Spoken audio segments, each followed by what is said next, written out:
Hello friends, welcome to KSR tech Telugu. Friends, ఏపీలో బడికి వెళ్ళే పిల్లలు అలాగే వాళ్ళతో పాటు ఇంటర్ చదువుకునే పిల్లలు ఎవరైతే ఉంటారో అటువంటి వాళ్ళందరికీ కూడా ఏపీ ప్రభుత్వం ఒక భారీ శుభవార్తని చెప్పడం జరిగింది.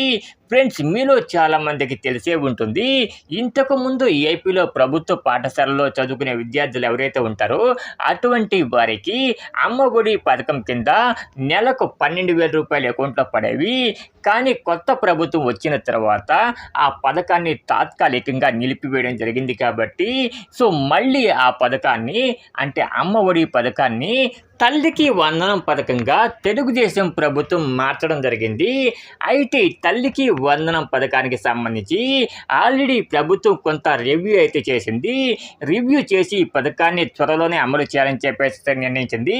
ఫ్రెండ్స్, ఈ తల్లికి వందనం పథకాన్ని ఏపీలో జూన్ 10వ తారీఖు దగ్గర నుంచి అమలు చేయాలని చెప్పేసి కూడా ప్రభుత్వం ఆలోచిస్తూ ఉంది.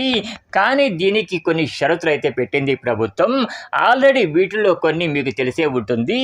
ఫ్రెండ్స్, తల్లికి వందనం పథకం కింద సంవత్సరానికి 15,000 రూపాయలు విద్యార్థుల ఖాతాలో వేయాలని చెప్పేసి కూడా ప్రభుత్వం ఆలోచిస్తూ ఉంది. కానీ దీనికి కొన్ని షరతులు అయితే పెట్టింది ప్రభుత్వం.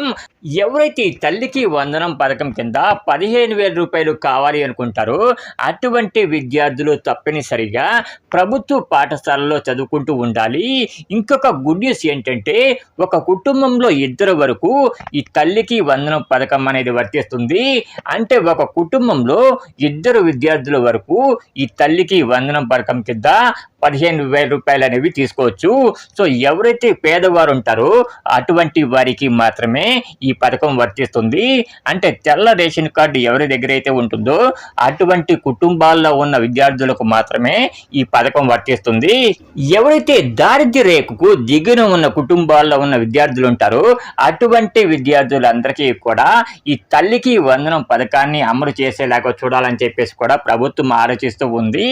ఫ్రెండ్స్, ఎవరైతే మీకు 1వ తరగతి దగ్గర నుంచి ఇంటర్ వరకు చదువుకునే విద్యార్థులు ఉంటారో అటువంటి వారందరికీ కూడా ఈ పథకం వర్తిస్తుంది. ఎవరైతే 2025 జూన్ 15వ తారీఖు దగ్గర నుంచి ప్రభుత్వ పాఠశాలలో చదువుకునే విద్యార్థులు ఉంటారో అటువంటి వారందరికీ కూడా ఈ పథకం వర్తిస్తుంది. ఫ్రెండ్స్, ఎవరైతే మీకు తల్లికి వందనం పథకం కోసం ఎదురు చూస్తూ ఉన్నారో అటువంటి వాళ్ళందరూ కూడా తప్పకుండా ఈ వీడియోకి ఒక చిన్న లైక్ అయితే వేయండి. లైక్ వేయడం ద్వారా వీడియో అనేది మరికొంతమందికి అయితే రీచ్ అవుతుంది. దాని ద్వారా వాళ్ళకు కూడా ఈ విషయం అనేది తెలుస్తుంది.